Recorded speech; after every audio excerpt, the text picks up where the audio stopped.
अगर जंग हुई तो क्या संघ करेगी मदद? पहलगाम हमले के बाद आखिर क्या चाहता है संघ? पीएम मोदी और आरएसएस चीफ मोहन भागवत की मुलाकात आखिर क्यों है खास? नमस्कार दोस्तों, आप देख रहे हैं डीएनपी इंडिया, हर खबर भरोसे के साथ। मेरा नाम है स्नेहा तिवारी।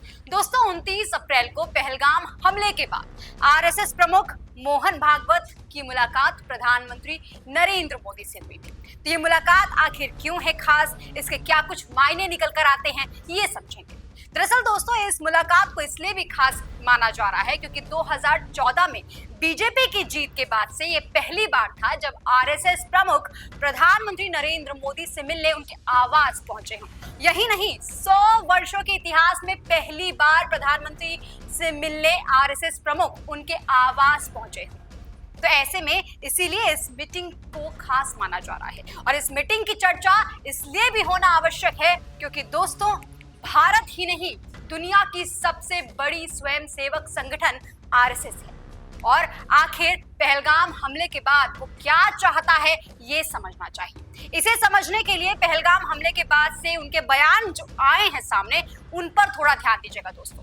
मुंबई के एक कार्यक्रम के दौरान संघ प्रमुख कह चुके हैं कि जिन लोगों की हत्या की गई हो उनका धर्म पूछकर अष्टभुजा शक्ति के असुरों का नाश किया जाना चाहिए। ये खबर हमारे पीछे लगी हुई है दोस्तों, और साफ बात यह है कि जिस तरीके से मोहन भागवत जो है वो लगातार सामने आ रहे हैं, उन्होंने ये कहा कि धर्म पूछकर हत्या की गई, राक्षसों को मारने के लिए अष्ट सिद्धि चाहिए। इस तरीके के बयान वो साफ दे चुके हैं। यही नहीं, दिल्ली के एक कार्यक्रम में भी उन्होंने ये कहा कि हम कभी भी अपने पड़ोसियों को नुकसान नहीं पहुंचाते हैं। इसके बाद भी अगर कोई गलत रास्ता अपनाता है तो राजा का ये कर्तव्य है प्रजा की रक्षा करना।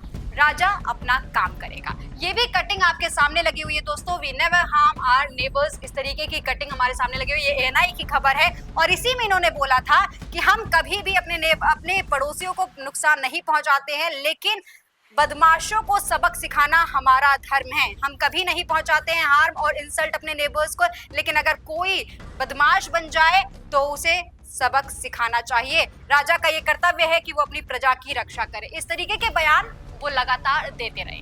मतलब साफ है कि आरएसएस की विचारधारा क्या है, साफ है कि पहलगाम हमले के बाद से आरएसएस क्या चाहता है, साफ है पहलगाम हमले पर आरएसएस का गुस्सा। अच्छा दोस्तों, अब अगर थोड़ा सा और पीछे चले और समझने की कोशिश करें कि भारत के प्रति आरएसएस का समर्पण क्या है, तो दरअसल हमें थोड़ा सा पीछे चलना पड़ेगा। पूर्व प्रधानमंत्री चंद्रशेखर का एक इंटरव्यू के दौरान उन्होंने क्या कुछ कहा था, उसे याद करना होगा। जब चंद्रशेखर से पूछा गया था, पूर्व प्रधानमंत्री से जब ये पूछा गया था कि राष्ट्र पर संकट हो तो उसे बचाने के लिए सबसे पहले कौन आगे आएगा, तब उन्होंने बिना लाग लपेट के जवाब दिया था कि भारतीय सेना और राष्ट्रीय स्वयंसेवक संघ। दोस्तों, याद रखिएगा कि ये चंद्रशेखर समाजवादी जनता पार्टी से ताल्लुक रखते थे, लेकिन इसके बावजूद भी उन्होंने आरएसएस की नीतियों से शायद प्रभावित होकर इस तरीके का बयान दिया था या आरएसएस का नाम लिया होगा। दोस्तों, देश के जो तमाम बड़े नेता हैं वो पहले ही सामने आकर बोल चुके हैं कि आतंकियों को सबक सिखाने का वक्त आ चुका है, कल्पना से परे सजा मिलेगी, ऐसा प्रधानमंत्री नरेंद्र मोदी ने बिहार की धरती से ऐलान कर दिया है। और उसके बाद से अब आरएसएस प्रमुख मोहन भागवत भी उसी तेवर में दुश्मनों को जवाब देने की बात अलग अलग जगहों पर करते देखे जा रहे हैं। और इससे पहले पीएम मोदी से मुलाकात भी करके उन्होंने अपने रुख को साफ कर दिया है, इस हमले के प्रति अपने विचार भी जाहिर कर दिए। दोस्तों, संघ की अगर भावना की बात की जाए तो उसे समझने के लिए हमें मोहन भागवत द्वारा दिए गए इन तमाम बयानों को भी देखना चाहिए, जहां उन्होंने साफ कहा है, जिसमें उन्होंने कहा है कि सभी राजनीतिक दलों और संगठनों को आपसी मतभेद के ऊपर उठकर इस आतंकी हमले की निंदा करनी चाहिए। सरकार को यह सुनिश्चित करना चाहिए कि इस हमले के लिए जिम्मेदार लोगों को उपयुक्त सजा मिले।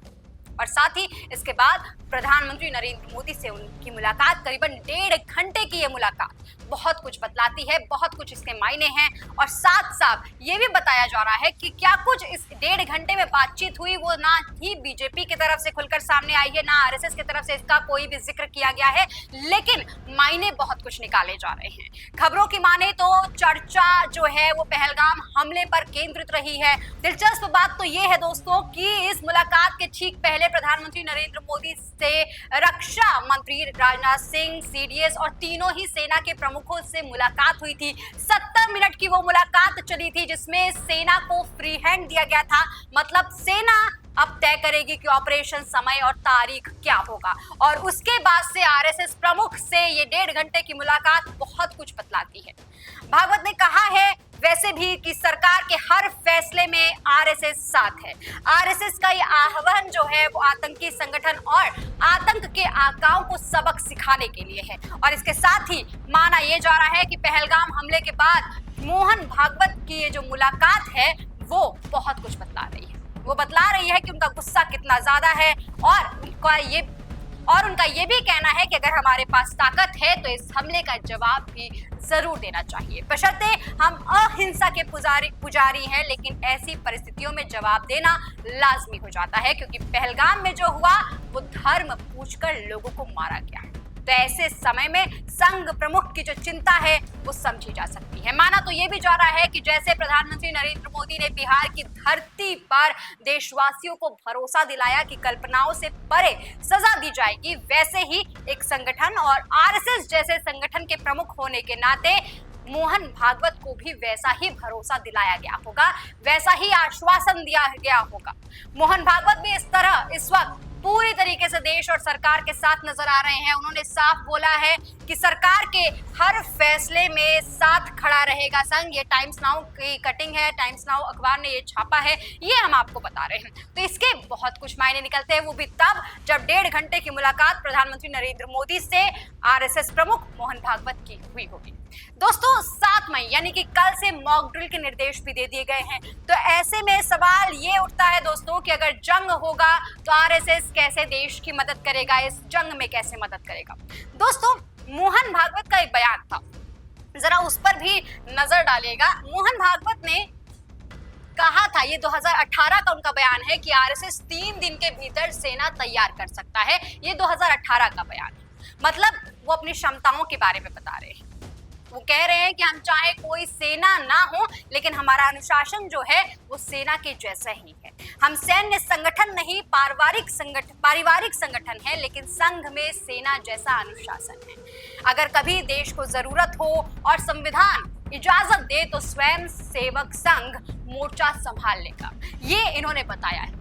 ये बताता है कि आखिर जंग हुई तो आरएसएस की ताकत क्या कुछ कर सकती है। हालांकि ऐसा कुछ प्रैक्टिकली पॉसिबल नहीं है, लेकिन उनका जोश, उनका जुनून और उनका जज्बा यहाँ पर साफ इस बयान से देखा जा सकता है। आरएसएस अपने नेटवर्क के जरिए, क्योंकि वो देश ही नहीं विश्व का भी सबसे बड़ा स्वयंसेवक संगठन है, तो इसलिए वो अपने संगठन के जरिए, अपने नेटवर्क के जरिए लॉजिस्टिक सपोर्ट भी कर सकता है, जैसे कि relief camp, blood donation drives और इसके साथ असिस्टेंस के रूप में भी वो मदद कर सकता है। क्योंकि इससे पहले भी कई प्राकृतिक आपदाओं के समय हमने देखा है कि आरएसएस सामने आता है, क्राइसिस के समय सामने आता है और देश की मदद करता है। ये जो खबरों की कटिंग लगी हुई है दोस्तों, ये भी समझिएगा। दैनिक जागरण की एक खबर है दोस्तों कि रामबन डिजास्टर, रामबन में आरएसएस का सेवा भाव, आपदा पीड़ितों के आंसू पोंछ रहे वॉलंटियर, सैकड़ों परिवारों की मदद। इसके साथ ही आज तक की एक खबर है, कोरोना पीड़ितों की मदद में जुटे आरएसएस से जुड़े संगठन ऐसे कर रहे हैं काम, ये आज तक ने खबर छापी है।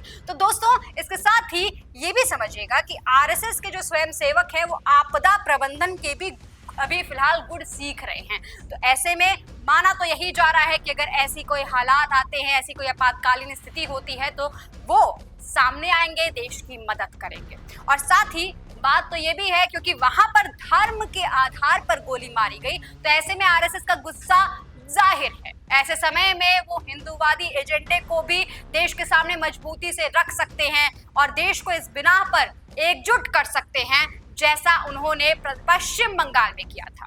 आरएसएस फिलहाल खुले तौर पर समर्थन देने की बात कर रहा है, तो वो अखंड भारत के कॉन्सेप्ट पर फिलहाल देश के अंदर प्रचार करके हिंदुओं को एकजुट कर सकता है। जैसा कि मोहन भागवत जब पश्चिम बंगाल पहुंचे थे तो ये खबर देखिएगा, उन्होंने साफ कहा था पश्चिम बंगाल में कि एकजुट हो सभी हिंदू। पश्चिम बंगाल की धरती से जब इन्होंने बोला था तो वहां पर भी इसका काफी प्रभाव पड़ा था। तो ऐसे समय में जब देश को मनोबल की जरूरत होगी, देश इस स्थिति से निपट रहा होगा, तो ऐसे में मोराल बहुत जरूरी होगा, जो काम आरएसएस बखूबी कर सकता है।